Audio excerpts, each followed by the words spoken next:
Hey, what's up, good people? It's your girl KB. You know what I do and you know why I do it.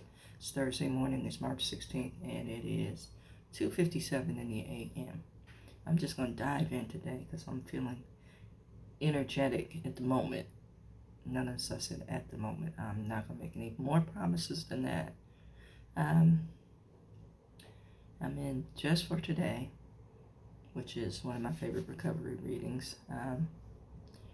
So I'm just going to, like I said, dive in. The heading for today's reading is inventory. And, that word has a lot of weight attached to it when you're in recovery or in the what's known as the rooms, the AA and NA fellowship. But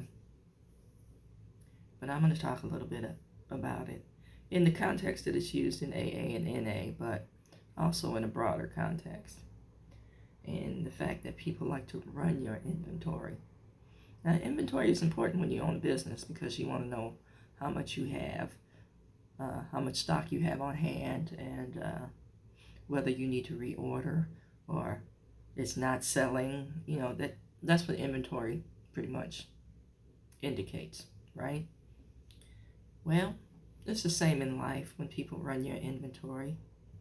They're telling you what's not selling or what's good, but most often they're telling you what's bad. You got to get this off your shelf, if you will. Let me just dive in again. The purpose of a searching and fearless moral inventory. Some of us don't search, and some of us play it safe when we're doing our inventory because it's a personal assessment, right? Is to sort through the confusion and the contradiction of our lives so that we can find out who we really are. Now,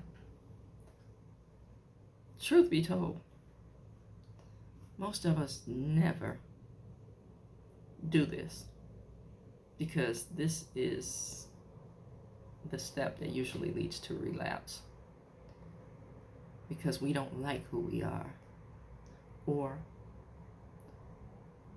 we don't like who we are and we don't want to do the work.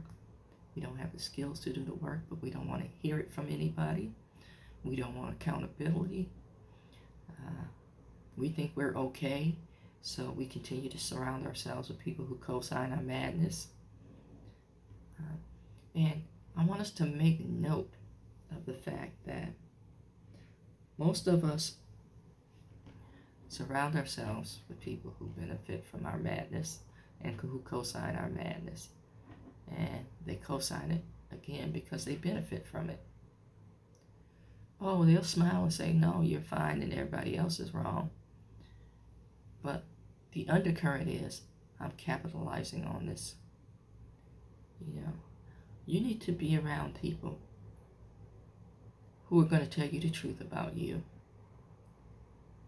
knowing that you're going to get mad at them. Amen. Knowing that it may cost them, in the way of friendship. But if you're a true friend, if you really want to change, then, you'll hear. You'll receive. Not saying that you won't get upset.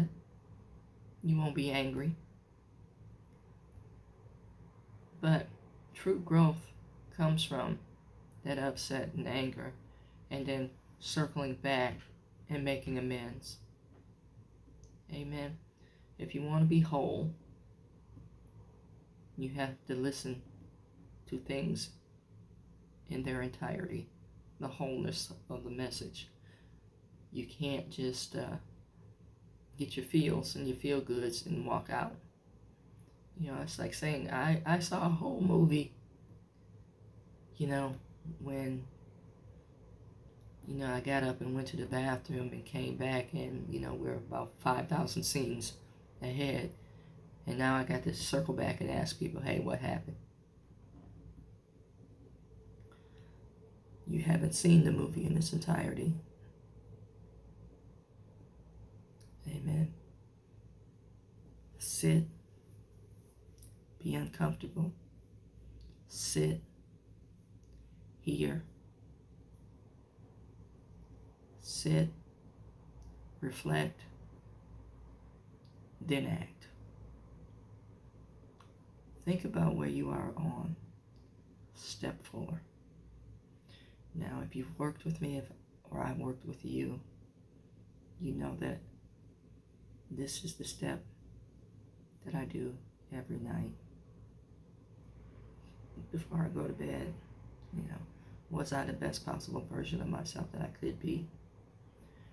Or, I'm in a space of anger and frustration. But if we're friends, I care about you, you matter in my life, I always come back for the amends piece. Amen. So step 4 is kind of setting the tone for the day.